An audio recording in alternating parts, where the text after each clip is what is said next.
Hello दोस्तों, आपका हमारे यूट्यूब चैनल में स्वागत है। दोस्तों, आज मैं आपके लिए बहुत ज़्यादा महत्वपूर्ण एक न्यूज़ लेकर आया हूँ। ये नई शिक्षा नीति को केंद्रीय कैबिनेट की मंजूरी मिल चुकी है।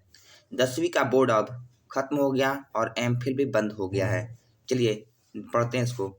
माननीय मंत्री शिक्षा विभाग भारत सरकार द्वारा प्रस्तावित नई शिक्षा नीति 2020 को आज केंद्रीय कैबिनेट ने अपनी स्वीकृति प्रदान कर दी है। आज केंद्रीय सरकार की कैबिनेट की स्वीकृति के बाद 36 साल बाद देश में नई शिक्षा नीति लागू हो गई है।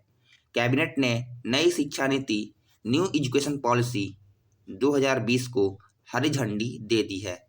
चलिए इसके बाद में उल्लेख किया जाता है, क्या उल्लेख किया जाता है कि ये 5 ईयर्स का फंडामेंटल होगा पहले, तो उसमें 4 ईयर्स में नामांकन होगा नर्सरी क्लास में, फिर 5 ईयर्स में होगा केजी में, फिर यूकेजी में 6 ईयर्स में, फिर 7 ईयर्स का अगर होगा जो व्यक्ति फर्स्ट क्लास में, फिर 8 ईयर्स का होगा तो सेकंड क्लास में।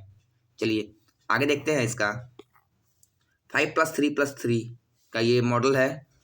ये 3 उसके बाद है, अगर 3 क्लास में एडमिशन लेना है 9 ईयर्स का होना चाहिए, अगर 4th क्लास में लेना है तो 10 ईयर्स का होना चाहिए, 5th में लेना है तो 11 ईयर्स का होना चाहिए।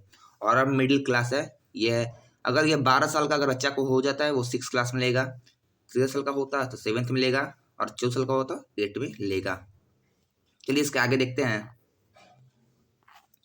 4 ईयर्स, अब देखिए 9th 10th जो होता है ये सेकेंडरी हो जाएगा।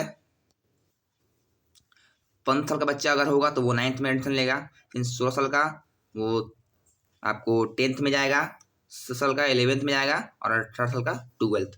यहाँ पर 12th याद रखिएगा, केवल 12th क्लास ही बोर्ड होगा, यहाँ 10th का बोर्ड हट गया, और एमफिल होगा बंद। कॉलेज की डिग्री 4 साल की हो जाएगी अब से। कॉलेज की डिग्री जो होगी अब ये 4 साल की हो जाएगी। चलिए अगला देखते हैं। इसके बाद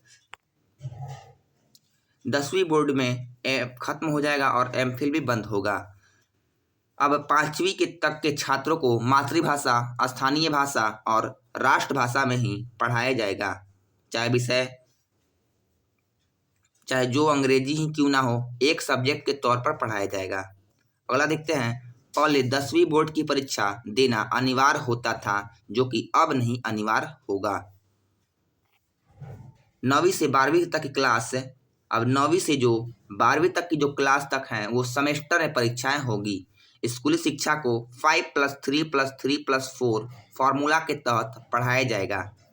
वहीं कॉलेज की जो डिग्री होगी 3 और 4 साल की होगी, यानी कि ग्रेजुएशन के पहले साल पर सर्टिफिकेट और दूसरे साल पर डिप्लोमा, तीसरे साल में डिग्री मिलेगी। देखिए 3 साल का डिग्री जो होगा उसमें पहले साल में सर्टिफिकेट, दूसरे साल में डिप्लोमा और तीसरे साल में डिग्री मिलेगा। लेकिन 3 साल की डिग्री उन छात्रों के लिए है जिन्होंने हायर एजुकेशन नहीं लेना है। वही हायर एजुकेशन करने वाले छात्रों को 4 साल की डिग्री करनी होगी। 4 साल की डिग्री करने वाले स्टूडेंट 1 साल में क्या करेंगे, एमए कर सकेंगे।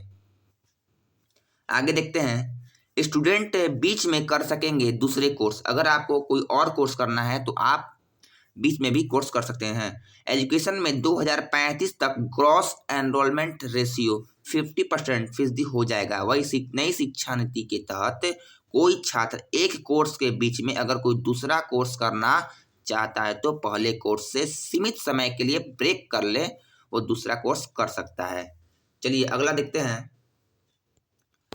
हायर एजुकेशन में भी नई सुधार के लिए किए गए हैं कुछ बदलाव। तो सुधारों में ग्रेडेड एकेडमिक, एडमिनिस्ट्रेटिव और फाइनेंशियल ऑटोनॉमी आदि शामिल हैं। इसके अलावा क्षेत्रीय भाषाओं में ई कोर्स शुरू किए जाएंगे। वर्चुअल लैब्स जो कि ऑनलाइन टाइप का होगा विकसित किए जाएंगे। एक national educational scientific forum NETF शुरू किया जाएगा। बता दें कि देश में 45,000 कॉलेज है, और सरकारी निजी डीम्ड सभी संस्थाओं के लिए होंगे ये समान नियम। ये आदरणीय श्री धर्मेंद्र प्रधान जी शिक्षा मंत्री भारत सरकार के द्वारा कहा गया है। अगर आपको वीडियो अच्छा लगे लाइक, सब्सक्राइब एंड शेयर जरूर करें।